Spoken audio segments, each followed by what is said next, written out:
And ShazmeenBanks is here. Thank you. Shazmeen, you're not feeling cold? I was. Yeah, but now, no, it's warm in here. Yeah, you've kind of come in, you've sizzled up the place, and I'm just getting your heat. Ooh, awesome. Receive. Karibu sana. Thank you. Today we're talking about something very intimate. Yes. It is intimate. It is very interesting. And we don't talk about it as much as we should, because who wants to be out there saying, oh, I left my relationship or my marriage because intimacy was the problem? Exactly. So we choose to probably stay in marriages that are like that without finding a solution or even Yes. talking about it. And especially if it's on the men's side. Yes. They're like, what are you talking about? Me, I'm good. I'm macho, I'm everything. Exactly. So we don't talk about it as much as we should. We don't, and I think, it's so common. So many people know of women not being available and men, having the traditional complaint about, I want to be with my woman more. I want to be so much more intimate with her. It's not like how it was when we were dating. Yes. It's not like how it was before the kids. Somehow, whenever I approach her, she doesn't even want me to see her in the shower. She will change before she even gets into bed. I don't know the last time I even experienced or saw my woman in her, original, beautiful, vulnerable, feminine self. So we're very used to that side of everything. And, there's so many reasons also why women close up, because there was a point in time in the relationship when they never did. They were open. Yes. And so it's always the challenge of looking at, with the man as well, to pull him in, as opposed to, there's just a time and place, to pull him in now to, it's not like that anymore. Yeah. It's more now that beautiful connection that you both make, which requires a conversation to be able to say, okay, what needs to happen in this relationship for you to also feel comfortable to want to open up? Why aren't you opening up? And you'd be surprised sometimes the reason women give. Because for a woman, she wants to feel so much more before she just opens up the way she was when you were dating or in the beginning. Yes. Things have changed. There's a connection sometimes that gets lost. But we don't ever talk about the other side of it, because we are conditioned and society screams that men are always available, men are always ready to go. Yes. And we never ever tap into the side of what's going on in that dynamic in a relationship. And so there are a variety of things that even cause you to reach that place in your relationship. Before we even get there, Shaz, Yeah. because we're talking about, issues, intimacy issues that probably will cause a discord in marriages. What do we need for it to work? What are some of the things that sort of beautiful things that we need to do as couples, so that when we start there, we'll see what is not happening and what we need to work on? Well, the first thing is, you notice immediately that there is a lack of intimacy. Now, when you use the word intimacy, we're using it for a reason. For the actual word, we cannot say. Yes. But then there's a different intimacy you experience in a relationship. Yeah. There's, the softness. There's the emotional connection that the two of you feel. There's the availability of the two of you in the relationship. No one has checked out. It's two of you working to, maintain, I love you and you love me. And there might be this problem, that is in our relationship, this complete lack of intimacy on this side. However, the intimacy between us as a couple is still beautiful. We can still laugh, we can still talk, we still work at, I need to make sure you're emotionally okay through this problem, and you're doing the same thing for me. Okay. But what ends up happening is, nobody gets into any marriage or relationship saying that this is the problem I want to have. No. And at some point, for different reasons, you've got, work pressure, you've got kids that have come along. It could be emotional, mentally emotional problems that start with depression, with stress, with anxiety. Yes. Or it's physical. It's like a loss of libido that the man experiences. And it's so hushed about, but it's so common. Because men feel, I'm ashamed to ever have to say I don't have libido. Yeah. I'm supposed to. Culturally, society, all that noise tells me I'm supposed to be ready to go. That is what the society expects. That's what I've been told from when I was a teenager. Yes. That is my destiny. I'll never lose it. Exactly. And you probably will, as a woman. You'll Yes. hit some point, Yes. forget even children. There will be the menopausal time that comes, and women will naturally, lose, Sort of like drive. Right, and so much more that I cannot say. And so, you know, you naturally go through those phases, and it's all workable. That's the positive with this. But because it's so hush, people think this is a problem that is just happening to me, and I cannot talk about it because I'm probably the only one. And it is unbelievable, because when you look at probably 50% of relationships that end in divorce, 10 to 20% of them are from this problem from the man's side of a loss of libido. Okay. And it has just been going on and building up in the relationship. And what ends up happening is, you know, you have the woman now that sort of feels you're pushing her into a masculine role, which is, I'm now the initiator. I'm now the one coming in control of this situation. And you have her sometimes get so confused, which is very common, because normally you have two people with a healthy, intimate drive. Yes. And then when the man doesn't seem to have this drive anymore, the woman's sort of feeling what might just be normal seems to be high. And now she's moving into shame, judgment. Is something wrong with me? As a woman, am I overhyped? Which there's nothing wrong with to even begin with. Okay. But she's now feeling all of this all on her own, and the shame and the pain that the man is dealing with the problem, you know, he feels, how do I communicate? How do we talk about this? It shouldn't be like this. Our marriage is not supposed to have this problem. Okay. But the point of this conversation was to say, so many people are having Going it. through it and not talking about it. Yes, and it's normal, and it's painful for both of them. It's nobody's fault, because nobody decided this is how I want to spend the rest of my life, which is very different from people who choose to withhold the intimacy as a punishment in the relationship. Oh, that's totally different. That's very different. Yes. Now, this is the case of, you know, emotionally, I feel depressed, I feel stressed, I've lost my job as a man. This is the last place I'm thinking of conquering. I feel I need to conquer here, and I cannot. I have failed in life. I feel all alone. And as a man, they don't talk about this to other men. No. Women will find console in talking to another woman and just sort of share, this is what I'm going through, is it normal? And you'll have another woman, you know, sort of give her maybe ideas on what she could do. But the man is sitting there all alone. He's not taught to talk about this. He's not taught to be vulnerable. And this is why now when both of you as a couple come together, because it is solvable, but you can talk about it as a team. So it's first not to come at each other and blame and make both of you feel down. Because men don't realize in this stage what a woman's going through, and a woman doesn't realize what the man is going through. Because even when we talk about intimacy, when it comes to the woman, it would be like, sort of like the man is the one who sort of all the time sort of Initiating it. Yes. So it's difficult for you to now learn this new role. Well, he's been doing it the whole time, but now unless I initiate, then nothing will happen. And then even if we have had this conversation, what am I supposed to say to you? That you're letting me down? That it's not working? What am I supposed to say? So that's beautiful, because I encourage so many women that it's okay if you have to initiate, but you cannot consistently initiate when your partner is rejecting or letting you down on the initiation. Yes. And that's why it becomes a teamwork, because, you know, he is feeling low. It's, you know, the woman's feeling the natural urges of her body. Given the monthly cycle and all of that, she's just naturally feeling it. But when a man doesn't have libido, it's not his focus. It's not something he is thinking of. So she needs to first understand that. So she might be laying next to him in bed thinking, will he approach me? Tonight's a great night. You know, I've put on something great. Is he noticing? I've made an effort to smell beautiful. The kids are in bed early. But he's not mentally there. No. And so what starts to initially happen is that's the initial rejection, which is he didn't approach me. He didn't see. He didn't notice me. He didn't feel me. And we both roll over to two sides of our beds. And she is crying, but he has no idea. because it wasn't even a feeling in him. And that's why the first person in this circumstance to have that conversation gently, beautifully, is the woman.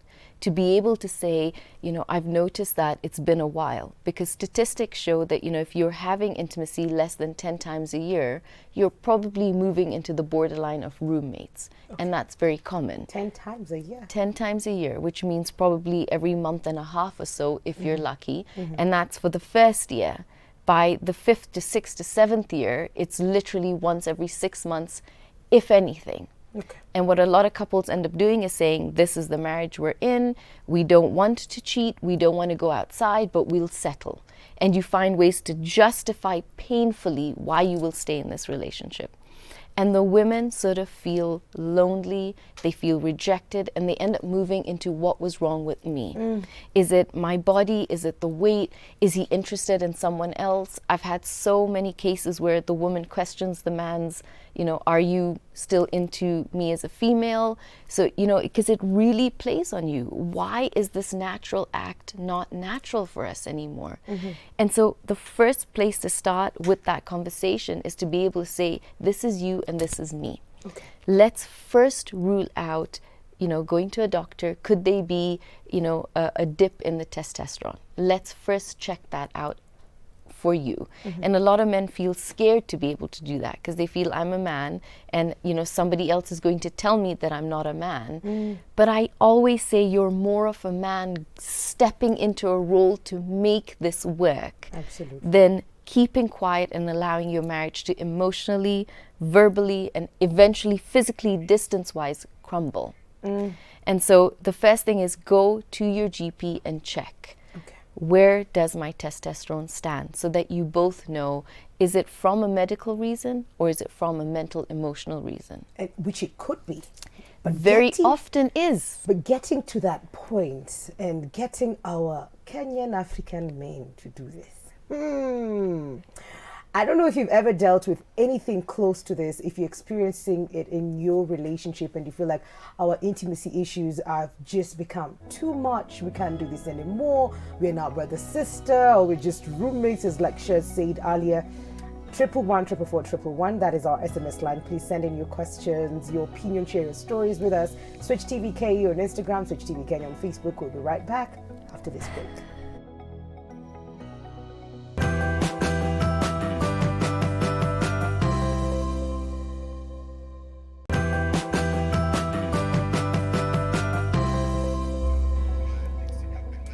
Welcome back to Full Circle Thursday edition. We have ShazmeenBanks in the studio. We're talking about intimacy issues and how those are causing a discord in marriages. And we've identified that, especially from the man's end, that it's not an easy conversation to have, but a very important conversation to have if you're experiencing it, and not just being like, you know what, this is it, we're okay, I'm not going to hurt you with my words, I won't question you, but you're suffering. So first we need to see a GP, if they agree, if you've been able to have this conversation up to this point. And it's to be able to explain to him that we cannot live the rest of our lives this way. We could if we have to, but is it fair for both of us? Because the reason we're married is so we experience everything together. We can go to the most beautiful dark sides of our personality safely together in this relationship. We want to be able to explore all parts of us with the person you're supposed to spend the rest of your life with. So it's painful when you sort of think, I'm down to a role of just a mother or just a wife or just the chef of the house or your business partner or just, a co-worker somewhere in the office. You want to know that when I come to this place, there's a place that my partner sees me in all my vulnerability. And that's the most vulnerable the two of you could ever be. And so when you sit to talk to him, it's to explain to him first that I know what you might be feeling. And there's no need to feel shame with me. I'm your life partner. but both of us are hurting separately. Let's bring that together and find a solution. So be able to pull him in, engage him to sort of feel, yes, I want this to work. There is a possibility of it getting better. There is the possibility of us experiencing so much fun and beauty in our relationship. Because you want, your man to see this could be exciting and you're on my side and I shouldn't feel shame and you've got my back with this and it's okay. You want me to be vulnerable there? Let's start with being vulnerable here.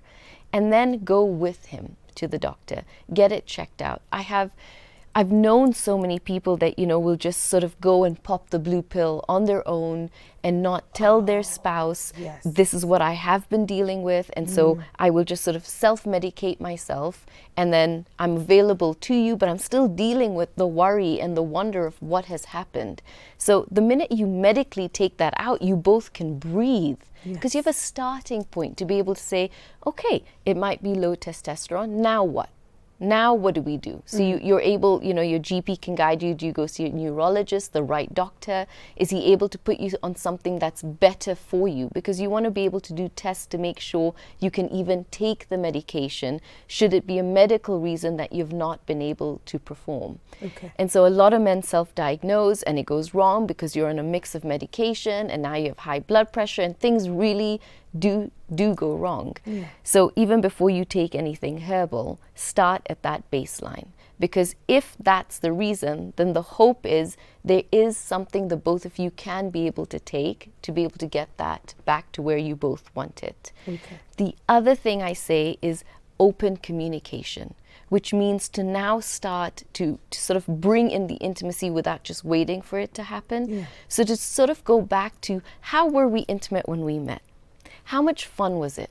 What can we recreate? What was a moment you loved so much that was spontaneous and a moment I loved so much that's spontaneous? And now I know a lot of, the men will turn around and say, but I'm not feeling I have the libido to be able to follow through.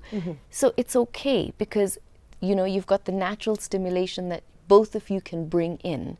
So it's not now just waiting for when you feel like we will. It's now creating the moments. Yes, and there's nothing wrong with that. I think it's beautiful to be able to say, I feel and I hope we can. And he might, turn around most of the time to say, but I'm still not in the mood. But it's let's create that mood. So it takes work from her and it takes work from him to first be emotionally available to the chat.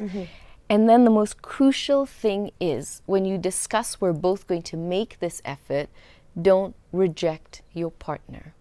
You've got to be able to openly communicate because there's nothing worse than you have the female ready, I'll do this, I'll initiate, I'll do everything possible, I'll talk about it, I'll bring it up 500 times in any way I can.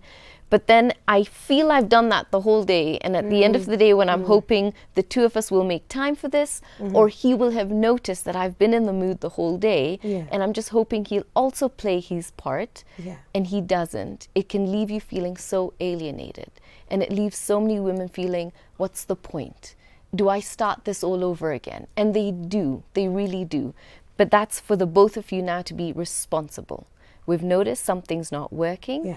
And if I'm going to make an effort, then please don't reject me because then it takes me probably 20 steps back to work the courage to get here all over again. Date night. And it's not date night off. Wednesday, we're going for date night. It is set every single Wednesday, be ready at 6 o'clock and then we're done with date night at 9 o'clock and we did not discuss work and we followed the rules of date night. That's not it? No. Date night, and what I love to teach couples to do for date night means it is date day. Because you want date day to spill over into your week. The week. So it gives you both energy to be able to look forward to the next date night.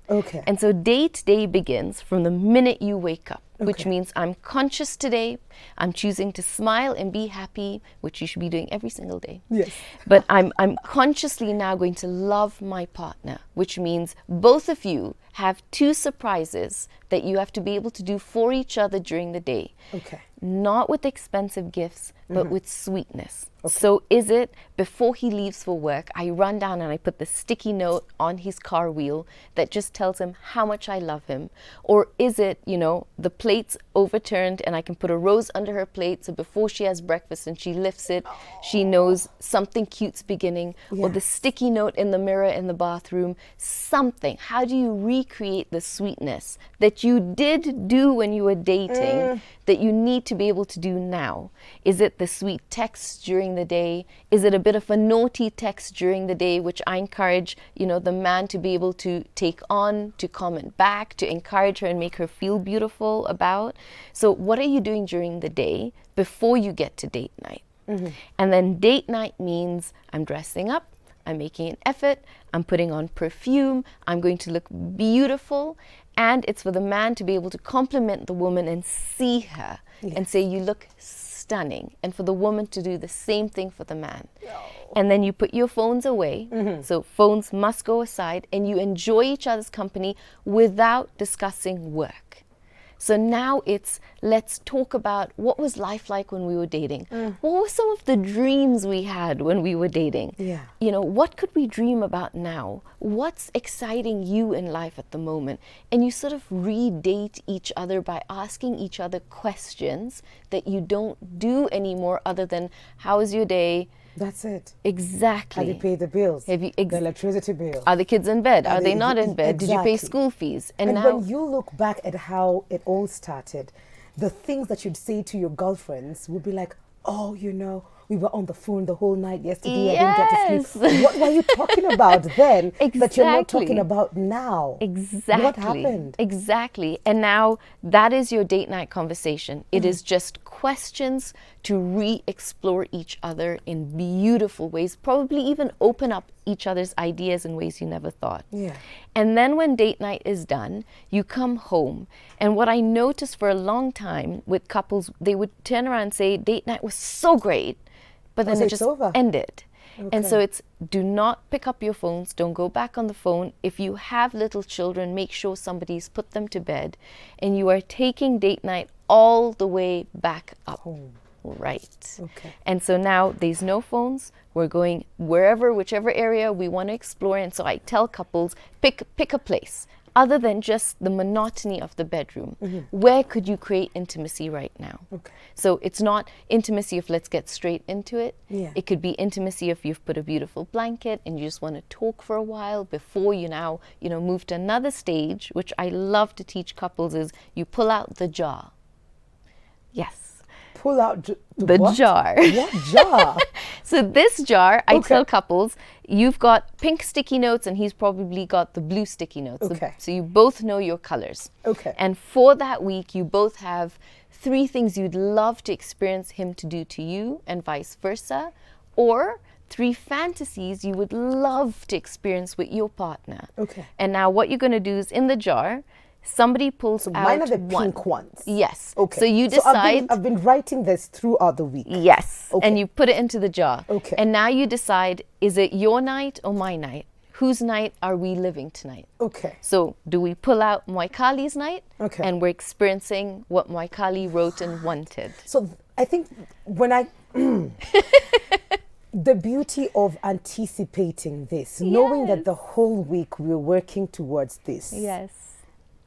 That it puts you in a mood of, I am open to whatever this night will bring. And it takes away a lot of the pain of what's not happening every single day. Because a lot of couples will end up having, I was hoping today, no. I was hoping tomorrow, no. Yeah, it's been a month, it's been a year, I'm just hoping. And so it's okay to sort of say, I'm scheduling this night in on date night. It's okay, because both of us are getting excited about it and we're working through it, and you don't know what the spillover for the rest of the week is going to be, which has always been beautiful. And so now you're both moving into that beautiful area. You're exploring each other in a way that, you know, you'd normally keep quiet about, or you're too shy to be able to do so. But it's all there. You're able to read it and you're able to recreate it. And there's no way you will wake up feeling bitter or miserable tomorrow, because you both have decided this is how we're doing it as a team. This and is you how know, the we're next working day, it. you start doing the sticky notes again. Yes, and the point is to have the habit Yes. of what did we like during date night that we could do maybe every alternate day. So now both of you are not feeling let down, or it's not like this rush that happened, which I experienced of, we did it for 3 weeks and then both of us just went back to life. It's how do we start to make it realistic, but something we can both enjoy. Okay. And then the 6-second kiss. What is that? You've got to be able to kiss for 6 seconds. But it's me kissing you in the way I would love to kiss you, and you kissing me back for 6 seconds in the way I would love to be kissed. Okay. And so the rule is whenever we meet during the time we're in the house, we playfully find a way that we can kiss. And so now you're bringing the touch back, because so many couples have pulled away from, if we're not intimate at all, means, you know, we've moved away from just touching, from holding hands, from just being with each other. Yeah. So before you even get to that, you want to be able to now make it comfortable again to touch, to laugh, to have fun, to Those explore. are also different kinds of intimacies. Yes. Like, we'll just sit here on the couch, we'll have movie night, and it's just me and you and Yes. popcorn, and that's a thing. And it's how we're sitting. Yes. It's we're sitting together, we're holding hands, we make an effort to be able to, you know, smell each other, kiss each other, compliment each other, because that's something that we lose. You know, we're so easy to, as we get used to being in a marriage, criticize. It just comes out at everything. You just notice everything they do wrong, everything that irritates you. And so you're reconditioning your mind and body that when I see my spouse, I'm not seeing non-paid bills, I'm not seeing failure, I'm not seeing irritation. When I see my spouse, I'm seeing beauty, I'm seeing date night, I'm seeing a spark, I'm creating passion again. Because marriages that lack passion eventually move into we're roommates and I have one foot in the door, one foot out the Outside, door. yeah. Infidelity comes in, which is, you know, never should be the case, even if you're not having intimacy in your relationship. Okay. It's rebuilding it all the way from scratch. But you have a successful blueprint where you already did it. Yes. So it's going back to, how did I achieve it then? What were the things you loved the most that I did for you then that I could do for you now? And you discuss it openly, because you might have your partner saying, I don't think I'd feel that right now. However, I would love if you did this. But then remember it. Take it on and you turn around and say, this is what my partner's telling me they would love. That is gold. That is key information for you to use during the week. You have saved many relationships today. And date night shouldn't be expensive. No, you can do it in your living room. In your living room. Like, I will show up dressed. Yes. I will cook early. Exactly. Or probably we'll cook together. It could be anything that you create for yourself. It could be, today we're going to take a walk, or we'll spend the day together. If not, we'll text throughout the day. Yes. Then I'll come home a bit late. You'll have cooked and dressed up. Then I'll go upstairs and shower and look good and just come. Exactly. And just have a good time. I love it. I had a client about a month ago. You know, she had tried so many different things, and, you know, she sort of felt, okay, I'm not hitting it right. Like, I'm just not able to dress up for him, or I'm not visually feeling I'm pulling him back in. And so I said, why don't you just try jewelry? And I always noticed she loved jewelry. She was always wearing so much jewelry. And so in the session, we went on a site and we found beautiful body jewelry. And I said, what you're doing today is strawberries, fresh cream and chocolate, and jewelry with heels. ShazmeenBanks. Yes. And it was worked? something he loved. Okay. He talked, because he was very quiet, and he said, I love her and I admire her so much, but I'm always seeing her in some sort or shape or form of clothing. And I loved that she was bold enough to be able to do this, because it pushed out boldness in me. And sometimes you don't realize where your partner is holding back and what you could do that would bring it out for them. Okay. So before you even get into that, I tell couples, find your archetype for the bedroom. Okay. Because a lot of women turn around and say, but I feel wifey and I feel motherly. Yes, And yes. I've just come from work and I feel businessy, you know, and I don't feel that's somebody I can be to open up with my spouse. And men have moved so into provider, I must make her happy. They've moved into this one monotone way of being. Yeah. So they've also lost their charm and their fun and their sensuality. Yeah. So it's now to be able to have both couples say, what's the one name, if you were to think quietly in your mind of the deepest, craziest fantasy you have in your mind, how would that cause you to have to move in your body? How would that cause you have to think? Who would you be? How would you walk? How would you talk? Would your tone change? And then when you find that, where in the body is that? And what's the name you could give it? So now both of you have a name, you know. For that. For that. So Okay. when I turn around and say, I'm hoping for some Sasha Fierce today, you understand I don't know why that's everything the that name comes that came to with my it. head I as know. well. I was just like, Beyonce. We're going to take a very short commercial break. We'll be right back and we're answering your questions. ShazmeenBanks will still be here with us.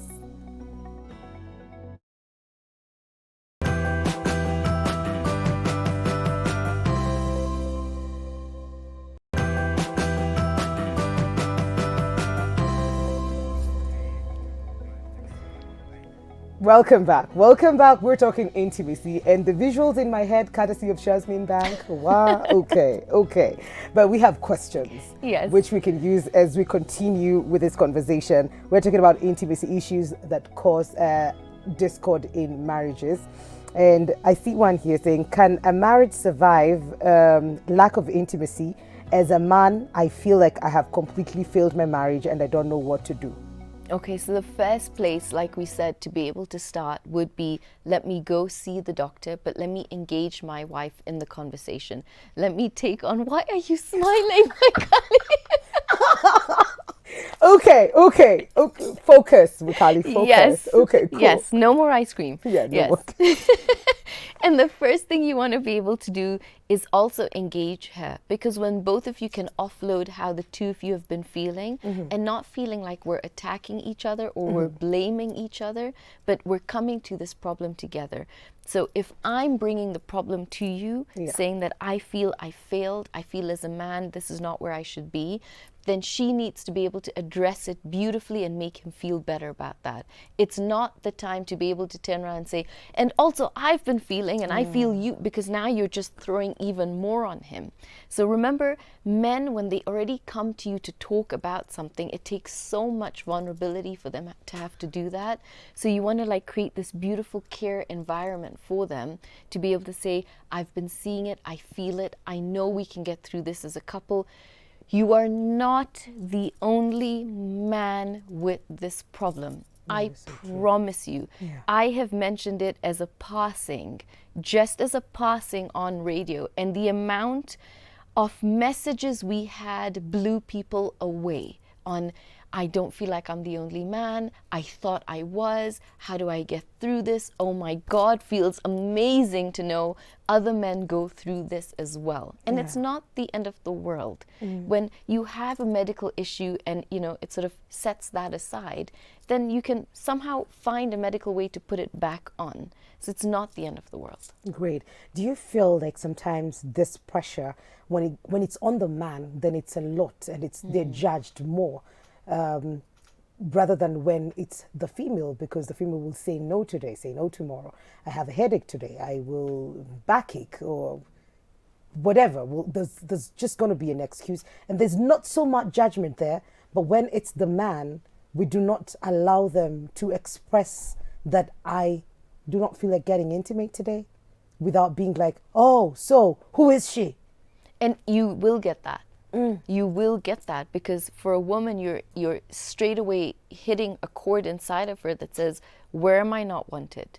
What's wrong with me? And typically, I know you should want to, and if you don't, means you're with someone else. Yeah. And so it's being able, that's why I say as a team, to really understand it isn't his fault. It's for him to be able to say, I really am not experiencing what I should normally experience. And so do we work it together to get me there, or do we go see a doctor to be able to sort it? But what I find also very fascinating with this is, in working with so many people with this problem, I've realized that somehow if you're not born with this as a problem, then you've caused a chemical shift in the body to have this as a problem, which means somewhere, somehow, there was a thought you had around intimacy or a fight, or there was stress around this problem that triggered the both of you or one of you to be able to feel no more. And for some people, I've noticed an early pregnancy, a surprise pregnancy has pushed a man to sort of feel he doesn't even realize scared. So the thought of me being so active has put us in this position, and I've caused a problem, and they switch off. Because if you look at thought that creates illness, so if your thought could have created the illness, then changing thought back to realize where this came from can create you to also get well. So it's being able to realize this is a problem that has probably come from me and began with a thought, either emotionally, and set my body off chemically. And when you set your body off chemically, you do release hormones in the body that will match and have to follow that. And now what you end up creating in the body is an experience of this is how we feel, this is how we think, this is how the body should operate. And that experience moves into memory. And it sits in that memory of this is it. If you think about, you can just think about one person that upsets you. And that one thought can lead you in your body to almost feeling the rage like you felt in the moment. And you don't have to go far. But how does that happen? It happens because thought, and then you sort of create this loop where you wire yourself, where your body starts to understand, I had a thought about anger, it's triggered something inside of me, and now I know the patterns. It's like this domino effect. I just have to do this and everything else falls in place. And so I've realized with so many people, when you're open enough to be able to say or take full responsibility for, somewhere, even if it was illness that has caused my libido to be low, what came with the illness? What was the stress going on in my life that caused the illness to be there? And now, at some point, the consequence of everything else is out of balance.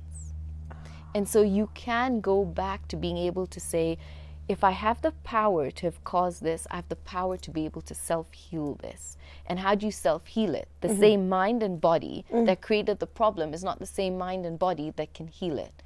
And so I encourage so many people, which has been different for men, but they really do get into it, has been able to, be able to meditate where you heal your energy centers. So I don't know if you've ever heard of the 7 energy centers we have in the body. And one of them is obviously the root energy center, which is the red one. I don't know if I can say the word. It's the root one. And that governs everything you feel in your body from this part. And when you're able to redirect, re-put energy back in, allow that part of your body to heal on its own and not worry about how it will do it. But just know that you are doing that. You slowly allow the body to realign on its own. Wow. So it's very powerful because I have seen many couples that, have been on the herbal medication, have been on so many who can't be on it because of other medications, diabetes, other complications they have. And so it's, what's our hope? Have we lost hope? And it's in being able to try this, which is something Dr. Joe Dispenza teaches so well. It's very, very, very possible that you both can self-heal, but you've got to both understand we're in a place where we're coming to be able to heal, not to blame, not to fight, but to be open enough to knowing my body can heal something that I've created somehow subconsciously. Whoa. That we can actually do this by ourselves. Yes. So we have another question here for you. My wife is absolutely fed up. She wants to leave. We keep fighting over this and it has driven us apart. Whew. Okay, so that's obviously the typical signs. And it's probably come from I've been chasing you, I've been trying to talk, you probably go silent because you're naturally not feeling it, but then I'm not seeing you do anything about it. So I tell couples that, you know, we wait for it to have to be the one way to be intimate. That's the way we know. But there are other ways to also be so, you know, aware of what is my wife feeling, what are her needs as well, and how can I put myself in a position where it doesn't have to end with the traditional end goal. Yeah. I can still love, please, and pleasure my woman if she needs it 4 to 5 times a day, and be aware of that for her. Because a lot of men sort of pull in and say, if I can't all the way, then I shouldn't have to do it half. Yeah. But you're still having her deal with natural pent-up frustration in her body, and then it just sort of builds up and spills over, and now she's screaming and feeling this will never change. So the first place it can change is ask her, how many times would you like to? Or make an effort, even if she hasn't asked you, to just be spontaneous enough to say, today's all about you. Okay. And you can do that over and over and over again, because it still builds a beautiful bond. And men turn around and say, I feel I have the power again. I can still do that for her. How beautiful. While you still work on the other side of everything coming together. Okay. So my wife has had an affair, and I feel responsible for it because I couldn't match up to her expectations. That's painful. And that's painful because I'd say, other than the fact you're dealing with, you know, such a big part of your relationship, you're now going to start dealing with another part of trust. Yeah. And I just feel they should never be an excuse for infidelity. They just shouldn't. And so if she's had the affair and you're feeling responsible for it, she also has to take responsibility for what she's done, because it's a we game. It's not just a you game. And a lot of women do the same thing. I was not able to be with my spouse, and now he's out there.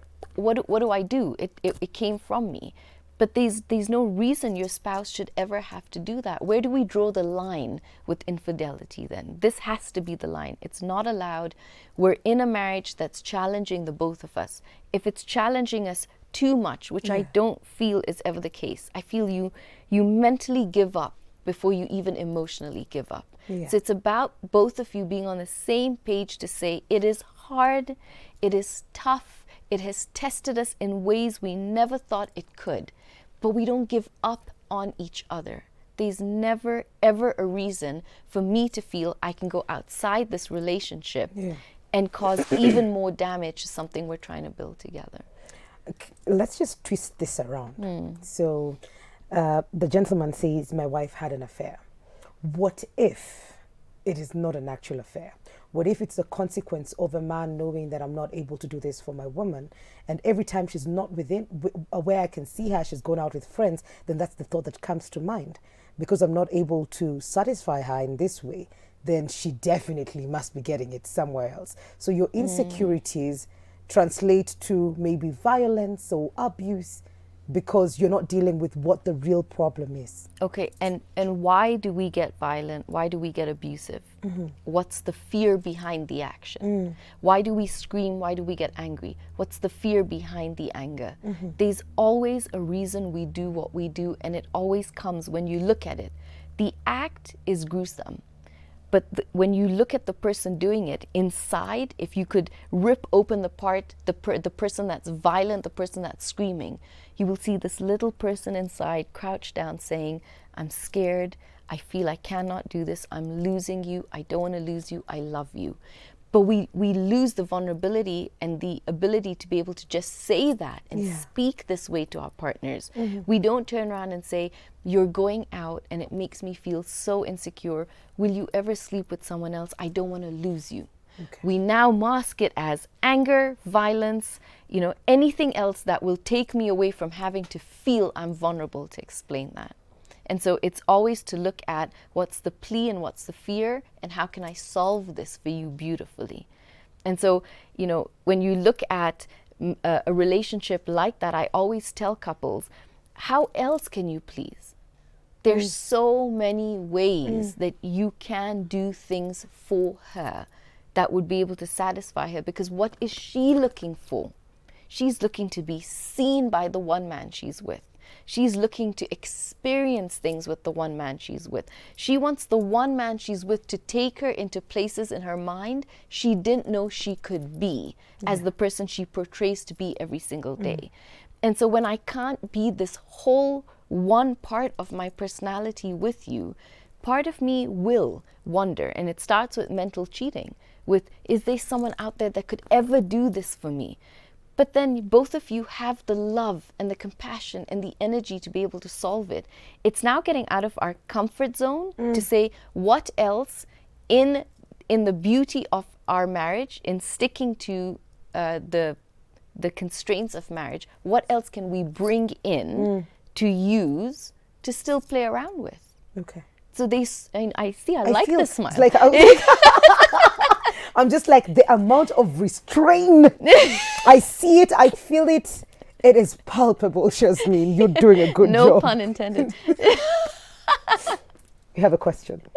Women, I feel like I don't know my body. I feel ashamed now to even think of intimacy, that maybe God did not want me to ever be in this act, even in marriage. What can I do? This is from a woman. Okay, because so many women end up feeling, because I'm not intimate and I move into the general role of mother, wife, whatever my general roles are, they're very soft and light roles. And then the few times we're going to be intimate, I've lost who I'm supposed to be. Okay. How do I be? What side of me am I supposed to bring out? They're so far and in between that I've lost myself. I can't be all of who I am. So I almost feel like this is wrong. I feel ashamed to be this way because I spend so much of my time in light energy that now even being with my husband feels wrong. And that's why when you leave it for such a long gap, we're not aware of what each other is saying in their minds to themselves to get through that.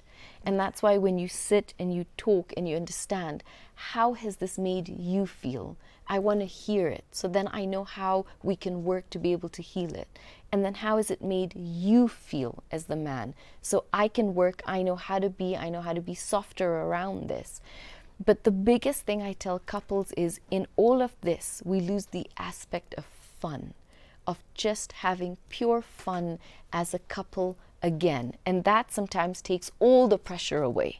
So it's the banter during the day, it's the silliness during the day, it's the spontaneous way that you can be during the day, instead of hoping tonight will be the night. And there's so much pain I have seen for women that comes with hoping the whole day, and that whole day turns into a month or two, and he genuinely is just not a part of it because he's not feeling it. Yeah. We have come to the end of this conversation. But we have like 30 seconds for your parting shot, Shazmeen, on social media. What I would say to any couple that's going through this is, first, you are 100% not alone. It is very solvable. Start with communicating and making sure you can be there for each other. Bring the fun and the spark back into your relationship. If you feel you don't know how to take it to another level and you're sitting there thinking, I've tried everything, we haven't tried everything until we've succeeded. And so you can reach me on Instagram, on my DM at beingrealnow, and on Twitter at @BankShazmeen. Thank you. I'm still stuck at the chains. Yeah. But yeah.